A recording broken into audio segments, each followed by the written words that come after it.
Сонан соң, құрметті бауырлар, қажылыққа бара алмай қалған азаматтарға айтатыным, шамаңыз жетсе, арапа күні ораза тұтыңыз. Бір арапа күні сол оразаңыз өзінен алдыңғы да, өзінен кейінгі де, яғни 2 жылдың күнәсін кешіретіндей сауапқа еге деген пайғамбарымыздан сөз бар. Сол үшін сондай бір керемет дұға тілеп қылатын оразаның ішінде Рамазаннан кейінгі ірі болып саналатын нәпіл оразалардың бірі арапа күнгі ораза. Ендеше Құрбан айттың арапысын сіз қажылықта болмасаңыз, үйде болсаңыз, уақытыңыз жетіп, шамаңыз, денсаулығыңыз көтерсе, сол күні ораза тұтыңыз. Ол 8 июль күні. Таң намазынан бұрын кәдімгі сәресі ішіп алыңыз, сөйтіп кешке шейін ораза тұтыңыз. Тағы бір нүкте, пайғамбарымыз саллаллаху алейхи вассаламнан келген хадис бар. Бұл енді сіздерді қинау емес, нәпіл амалдардың біреуі.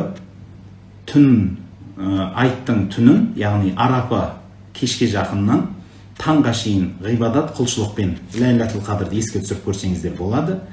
Кештен бастап таңға шейін құлшылық ғибадатпен өткізгеннің сауабы өте күштілігі пайғамбарымыз саллаллаху алейхи вассаламнан келген хадис кітаптарында айтылады. Осы нәрсені ұмытпай жасай алсаңыздар, кереметтей сіздердің Құдайдан сұрап қалатын Алланың алдындағы мінәжаттарыңыз, Аллаға пайғамбарымыз саллаллаху алейхи вассалам айтылған салауаттарыңыз арқылы сауап амалдар орындауға мүмкіншілік туып отқандығы бар. Сосын Құрбан айт 3 күн болады. Сол үшін бұны үлкен айт дейміз. Құрбан айтта міндетті түрде бірінші орында ренжіскен азаматтар бір-бірінен кешірім сұраған абзалырақ болады.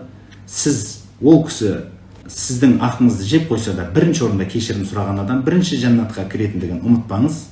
Сондықтан қатты ренжіген адам болса да, басқа болса да, жүрегіңіздегі осындай ұлы күннің ұлылығын пайдалана отыра, қуаныш сыйлауға әрекет жасаңыз. Жағдайы төмен отбасылар, ағайын туыстарыңыз, көрші қолаңдарыңыз болса, айт күні жағдайын сұрап, арнайы кіріп, сыйлық беріп кеткендеріңіз қандай керемет сол айттың белгісі болып саналады.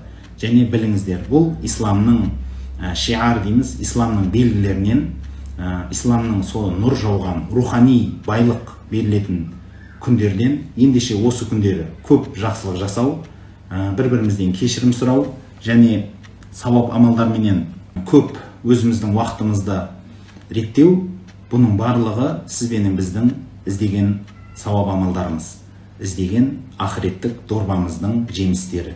Ендеше осындай ұлы күндерден қапы қалып қоймаңыз.